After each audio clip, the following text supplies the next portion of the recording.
지난 4일, 80대 여성 A씨는 경기도 광주시 집 근처 텃밭에서 나무를 캐고 있었습니다. 그때 대형견 2마리가 나타나 A씨의 허벅지와 양팔을 물었습니다. 이웃인 배우 김민규 씨가 키우는 반려견들이 개집 울타리를 넘어가 공격한 겁니다.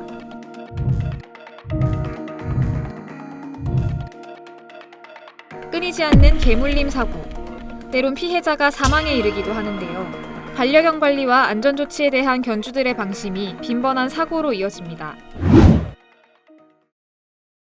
반려동물 인구 1000만 시대.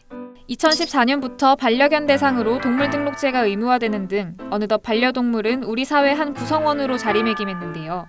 그러자 이에 따른 문제점도 노출됐습니다.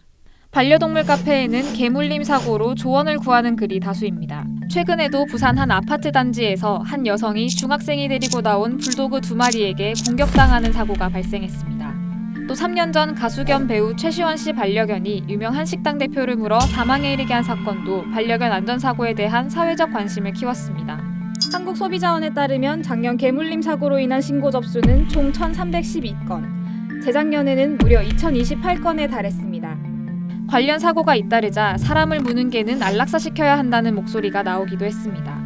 개통령으로 알려진 강영욱 동물훈련사도 몇 차례 이웃을 공격한 폭스테리어에 대해 안락사시켜야 한다는 의견을 내 누리꾼 의견이 분분했는데요. 농림축산식품부는 2022년부터 개의 공격성을 평가해 행동교정 또는 안락사를 명령하는 안전관리 의무체계를 마련한다는 계획입니다.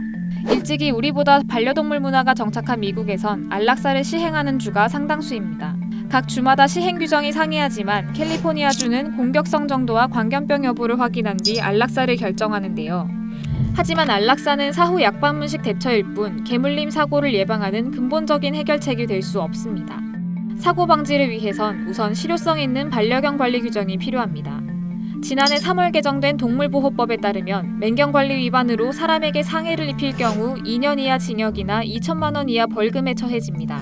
또 외출 시 모든 반려견의 목줄 착용을 의무화했지만 입마개 착용은 도사견, 아메리칸 핏불테리어 등 맹견에 한해서만 착용하도록 합니다.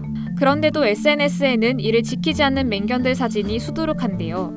전문가들은 동물보호법을 위반해도 실제 처벌로 이어지는 사례가 드물기 때문이라고 말합니다. 이게 과실이다 보니까 또 합의를 하면서 고소 자체를 하지 않는 경우도 많고요. 과실이기 때문에 형량이 높지가 않은 경우가 대부분이고 벌금형에 그칩니다.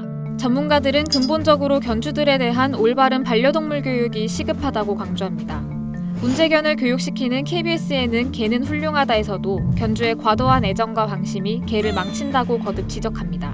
이제 사전에 예방 교육, 예방 훈련을 하게 되면은 얼마든지 개 물린 사고를 충분히 예방할 수가 있거든요. 이렇게 공격적인 개들 같은 경우에는 사전에 이제 견주 스스로가 개를 컨트롤하고 통제할 수 있도록 이렇게 훈련을 같이 배워서 대부분의 강아지들이 교육을 통해서 개선이 되고 있거든요. 보호자분들이 대처하는 방식 때문에 강아지가 심화되기도 하더라고요. 강아지 키우시는 보호자님이라면 의무 교육이 필요하다고 생각을 해요.